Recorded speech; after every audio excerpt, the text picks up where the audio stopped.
राज्यातल्या महत्त्वाच्या राजकीय घडामोडींकडे आता आपण वळूया। उद्धव ठाकरे आज मराठवाडा दौऱ्यावर निघालेले होते। मराठवाडा दौऱ्यावर वेगवेगळ्या ठिकाणी ते जात आहेत आणि धाराशिवच्या भूम मधल्या दौऱ्यावर ते असताना या दौऱ्यादरम्यान त्यांनी शेतकऱ्यांसोबत संवाद साधला। राज्य सरकारवर त्यांनी सडकून टीका केलेली आहे। राज्यामध्ये अनर्थ मंत्री, गृहकलह मंत्री आणि नगरभकास मंत्री असल्याचं उद्धव ठाकरेंनी म्हणत सत्ताधारी महायुती सरकारवर जोरदार टीका केलेली आहे। म्हणजेच काय मी मगाशी म्हटलं की आता आपल्या राज्याला विरोधी पक्ष नेता नाहीये का, तर म्हणे तसं संविधानात अशी तरतूद नाही, अशा गोष्टी कराव्या लागतात। मग संविधानात नसलेले उपमुख्यमंत्री सुद्धा नाहीये।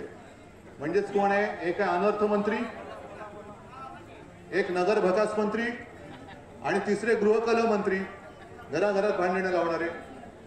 आपली जी मागणी आहे ती मी सोडणार नाही, फक्त तुम्ही साथ देणार आहात की तेवढं सांगायचं।